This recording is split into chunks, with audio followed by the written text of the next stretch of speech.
It's Café Anyway. Welcome to Café Anyway. Mike's Daily Podcast. Somewhere in Podcastro Valley, the last place on earth in the land of Madame Rootabega. It is Mike's Daily Podcast. It is FFFF episode. Mike's Daily Podcast. 3,336. 3,336. It's Mike Matthews. What's going on? What are you doing? Watch out for ticks. Guess there's a big ticks problem with all these ticks boxes. Ticks boxes full of tickses. It's obnoxious. Something like that I've been hearing. Mike's Daily Podcast. Sounds scary if you're a farmer with your cows and your ranchers and you're got to deal with ticks. Daily When I lived in Huntsville, Alabama, Podcast. and I would have to mow the side of my house, there was this rocky area that I tried to push the lawnmower over, and I didn't want to take the weed whacker out there. I guess I did do that a couple times. The point is, every time I went through that area, I'd end up with a tick. And you know where they go? They like to attach themselves on your belly. This is what I found out firsthand. Happened a couple of times. Not very fun. Freaked out my ex-wife. She saw the tick on my... she said, wait a minute. That's disgusting. And she took out a match, lit it, and then blew it out and put the hot wood right where the tick was. And instead she hits my skin. I got a burn mark on my skin. The tick just eventually fell off. I'm okay. I didn't get Lyme disease or anything, thankfully, but this is what happens. And then good old Brad Paisley writes a song about ticks. And I can't remember a single word from it, but I guess it was big. Probably got played during the 4th of July. Apparently, the emergency room gets quite busy during the 4th of July. The average ER visit for a minor firework injury costs about... Here's today's podcast picture. Okay, here we go. Oh, here we go. $3,500 is how much it costs. But the podcast picture is of the beautiful bridge you have to cross in order to get to Benicia if you're coming up from Podcastro Valley and you're in the Bay Area. We are broadcasting from Café Anyway, somewhere in Podcastro Valley, Mont, the last place on earth in the land of Madame Rootabega, with all these topicas. And we're broadcasting from Café Anyway. But if you want to cross over, get over to Benicia. I love visiting Benicia. You cross over the Benicia Martinez Bridge, and there's a cool view from it. You can see up the Delta a ways. You can see down towards the Carquinez Bridge. The late great Basil the Boxer and I crossed this bridge many times. Anyway, there's a Café Anyway podcast picture of it at mikesdailypodcast.com. I took this pretty recently. It's an interesting picture. I was like, whoa, I can see it from here. I can get a cool picture of the bridge. And this interesting, this is so well often traveled. People are constantly going over this bridge every day commuting. It fascinates me. I don't know why. The other thing about the 4th of July, backyard barbecues, parades, fireworks, and then of course... I also take back these statements and apologize. You got Carvel's saying that he apologizes. Oh, by the way, back to burns for the fireworks. Getting burned when you need specialized treatment, that can cost $100,000 plus, while severe hand injuries or eye trauma can exceed $250,000. And what happened? You don't want to ask that question after you light a firework and something really bad goes off. It happens. Now, by the time you hear this, all that has ended, but not really, because I know people still light off fireworks well into the first half of July. But just be careful. Yeah. I'm just giving you some advice. I want you to be careful. Thank you. Yeah, we knew some people in Huntsville that knew someone that, fireworks are huge in the South. I thought, oh yeah, fireworks are big in California. You hear a lot of them get set off in the Bay Area. We used to go to Marina Del Rey when I lived in Southern California and light off fireworks. But in the South, wow, it is somebody told us that when their mom died, her brother took the money she inherited from mom and spent it all on fireworks. Sorry, I did have popcorn earlier, and little fragments tend to lodge in the larynx and decide when to shut off me talking, which I'm sure some people would be, woohoo, Mike, stop talking momentarily. I'm super, though. Thanks for asking. I'm back to being super. Thanks for asking. The thing is that and then, yes, we did know some people in Alabama who knew someone who died from a firework injury. So be careful. Backyard barbecues, parades, fireworks, they remain America's favorite 4th of July tradition. About 44% of Americans say watching or setting off fireworks is part of their celebration. I got this story from Rob Black. I produce his podcast. He's heard on AM 1220 KDOW weekdays in the 5 p.m. hour, and he's on Cron TV Monday through Thursday in the 9 a.m. hour. If you're not able to do this, you can admit it. And he's not AI. This guy's trying to talk to AI. Double check me, but I promise I'm doing my best. Yep. These things lie. I see what you mean. So those chat bots, they're just so fake, so insincere. And they try to make them sincere. They try to make them as human as possible. They're just disgusting. Hideous. And it's influencing the way they talk is influencing how normal people are supposed to. No, they're not supposed to talk like people are talking like bots. It's flipping around. You're a very rude person. The way you treat Sarah Huckabee is horrible. And the way you treat other people are horrible. You shouldn't treat people that way. I've never met her. Should all Americans recommit with their hearts and resolving our difference peacefully? Let's resolve our problems peacefully, and let's all step away from the chat bots, the ones that actually talk. I don't care about the ones that you type in a question and it prints out a bunch of stuff. You know, I know some of you, as we go outside a Café Anyway, where we bring you Mike's Daily Podcast, somewhere in Podcastro Valley, the last place on earth in the land of Ameritopica, have no time to read. So you want this thing to talk to you. And then since it talks to you and it listens to you and talks back and stuff, then you start developing these very scary connections and bonds, and that needs to stop. If we just turned off the audio on these things, it would make the world a better place. They say that the same thing about me. Who are you? You're crazy. This is madness. Thank you. But yeah, there were 44% of Americans saying that they watch or set off fireworks, part of their celebration. And Rob Black, who wrote this story, told me, I don't get as excited over fireworks like I did when I was a kid.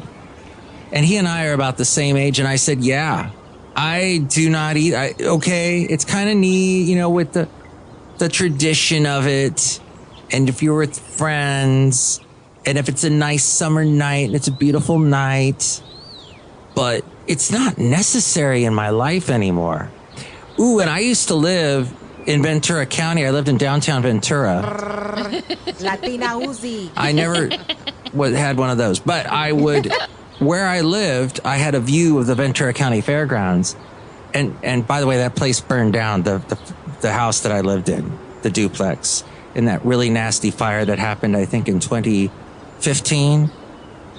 And it got burned to the ground. But I wasn't living there at the time, but I felt sad because a piece of my past, my history was gone. And that house was over 100 years old before I even moved into it. And we would look out from the balcony there of that house that I was renting, the duplex, actually, the room I was renting, 500 square feet, and look out. I could see over the Ventura County Fair. And every night during the fair, they had fireworks, and every night I could watch them. No. Great soundtrack. I don't think there was a soundtrack to that, but okay. I was able to watch the fireworks, is what I'm saying. And sometimes hear whoever was playing at the Ventura County Fairgrounds. There was a lot of country acts, And All American Rejects, I remember playing one time, and I could hear them from the... Does anyone remember them? Move along like I know you should. Those guys. But back to Americans that are let's see. They spent on the fireworks this year something like over $2 billion. Nearly 50 million people buy their own fireworks for backyard celebrations, which you should not do in most places. Mike, take care. Thank you. Good to see you again. Good to see you. She's taking my advice and not setting off fireworks anywhere in California because, yeah, we got all the potential for fires. But the average firework buyer spends about $44. Plenty of families spend well into hundreds of dollars. And then the cities, counties, and event organizers spend about $1,500 per minute regarding 4th of July and the fireworks. Americans spend more than $15 billion when you add together food, beverage, travel, decorations, parties, and the fireworks. And almost all of us, just a little bit shy of that though, 95% of consumer fireworks sold in the United States are imported from China. A little less than 100% come from China. What? I don't know where they're coming from. That 5%, where it's coming from, I don't know. But people get stuck. That was the one thing I did not like when I used to have to go to different 4th of July events when I was part of the country station, because you would just have to do that because country music, apple pie, fireworks, country fairs, all that's wrapped up. But then so is the traffic jams you get into after the fireworks. That's never fun. But in your car today, the most affordable truck in America is an electric truck.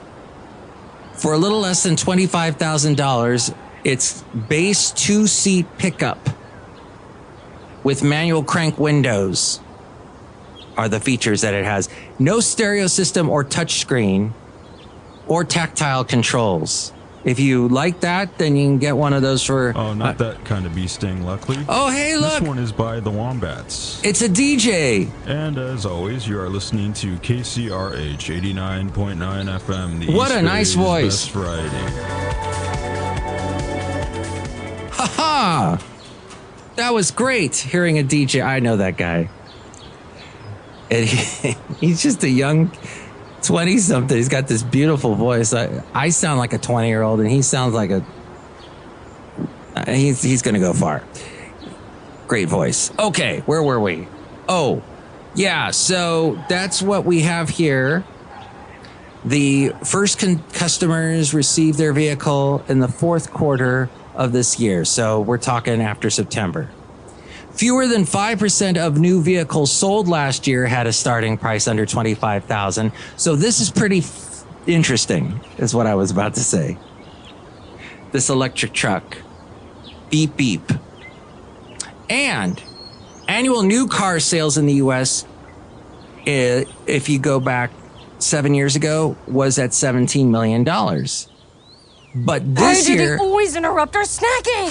Oh... You're a demon. I'm so sorry I interrupted you. What were you doing out here eating snacks? That's crazy. So 7 years ago, the annual new car sales, new cars, the amount sold 17 million. This year, 16 million. Yes. 7 years later, it has dropped to 16 million. Some demographic reasons for fewer buyers include the declining fertility rate and decreased immigration. Young people are more likely to not get a car, but to use Uber or Lyft. And only half of 16-year-olds, only half have their driver's license, as opposed to 70% back in the 80s. Remember when I was getting my driver's license around 85, 84, somewhere in there? Yeah, all my friends had a license before me. I was a late bloomer. With fire, fury, and frankly power, the likes of which this world has never seen before. That's what 18 to 34-year-olds are being met with, fire and fury. with their the new car registrations. No, but the 18 to 34-year-olds account for just under 10% of new car registrations. They don't want to deal with the car registrations, I guess. So they're not getting them. But also, the average cost of a new car is around $50,000. So it is expensive now. 1/5 of new vehicle monthly payments, that is more than $1,000. So who's buying cars? New cars, people 55 plus. They buy almost half of all new cars. Not me. What are you, nuts? I ain't going to do that. I've never bought a new car. Never will. I'm used all the way. Okay. And let's just quickly talk about soccer. Just really quickly. Nike Apparel didn't make enough jerseys for the USMNT, as they were either cleared out or only available in limited sizes at Nike, Dick's Sporting Goods, and the official U.S. Soccer store. The U.S. Soccer store alone has sold twice as many jerseys online as it did through the same portion of the World Cup that happened. It didn't go quite as planned. Watch here. 4 years ago. And let me tell you, the one that happened 4 years ago did not seem anywhere near as crazy, hysterical, the hysteria surrounding this World Cup this year, I think was way beyond what was happening 4 years ago. That might have been too because we're just coming out of COVID. But I remember 10 years ago, or whenever that other thing was, that other World Cup in the 2010s, I don't remember it being as hyped up. Nike will release more jerseys soon. The same. What in the world was that about? Oh, I guess it's about when the U.S. is playing more games. They released more jerseys. They had a matchup with Bosnia Herzegovina and all that stuff. Okay, that's fascinating, is it? Look who's here. Oh, Madame Rootabega, $1. That's fascinating. Oh, you know, I like the word fascinating. I also like to sometimes just relax. But do you like it when I'm in a good mood, Madame Rootabega?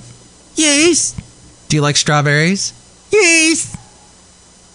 Do you like Juice Newton? No. Wow. Sometimes I like to interview people. Had Monty Byram on recently. This year I also talked to Nick Roth, who was a really nice guy, although I did have to bleep out most of what he said, but great script writer, producer, filmmaker. And they have 150 to 200 gas stopping by Café Anyway. What? Massive. Yeah. It's like a Walmart-sized convenience store. Here at Café Anyway, it is huge. Inside is anything you can imagine, food-wise. Anything. Burgers to barbecue to chicken to... So it's like a truck stop on steroids. Anything you want, all here at Café Anyway. Maybe a quadruple dose of steroids. I'm surprised. So just come on in or hang out here at Café Anyway. We got the outdoor bar, the latte bar. What? Oh, so yeah, I have some great guests this year, and also Kai Alfred Hillig, who came out with a new album this year, great singer-songwriter. He and I, at some point, have got to make it over to see Roslyn up in Washington, where they filmed Northern Exposure, one of my favorite shows. And I love listening to the Northern Disclosure podcast, where Rob Morrow and Janine Turner from the show talk about the show. All I want to do is sit on a couch and eat corn chips. And listen to that show. But I got an email from someone who wanted me to interview a singer by the name of Alicia Witt. And they reached out to me. They mentioned the guy, John Paul White from the band The Civil War, is singing with her. And Joe Henry is producing it. And I'm a big fan of Joe Henry. And he's been co-writing a lot of songs lately with other people, including Mike Reed, who had a big country hit back in the 80s called Walk on Faith. And I thought, oh, this is going to be great, a great interview. So they reached out to me to see if I'd like to interview her. And I say yes.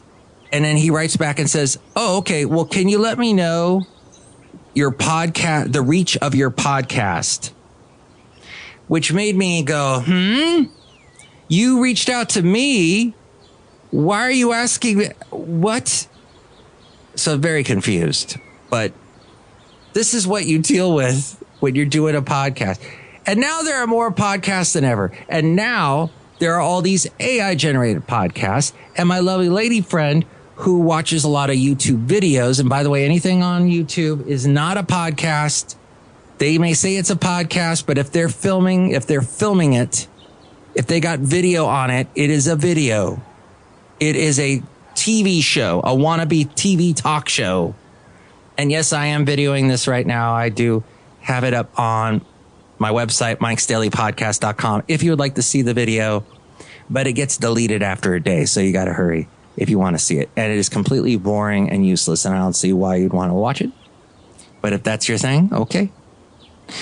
So much AI is being generated. AI generated podcasts is what I'm trying to say. The audio podcasts that are all AI. In fact, I asked Copilot to do a podcast about the company I work for, and they did a full-on podcast with 2 hosts, and it sounded like they were reading what they were saying, which was odd because they're not even real.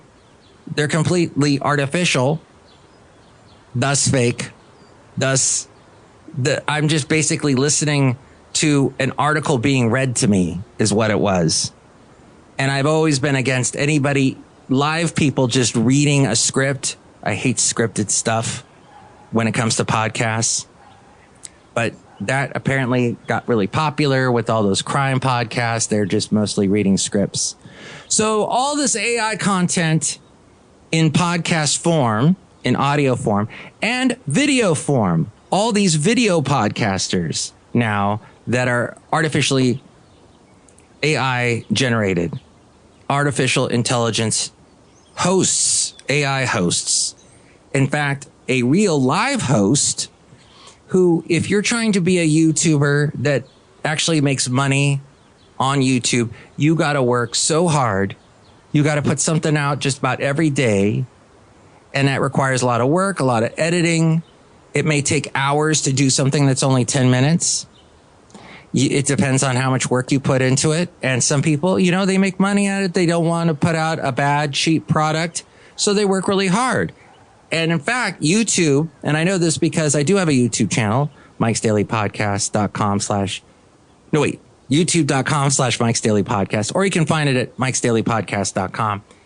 And they sent me an email and said, hey, content creators, make sure you don't burn out. Here are signs that you are causing yourself mental stress and you may be endangering your health by using our product, by being a podcaster on YouTube or whatever, a YouTuber.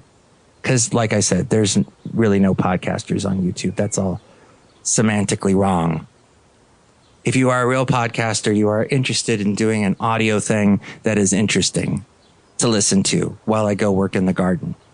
So all this artificial intelligence craziness that is taking me and stressing these YouTubers out, these real live human YouTubers that work so hard, and these AI things are created so quickly, and the channels that put it out, they put out so much that they just bury these YouTube hosts, these real live human YouTube hosts.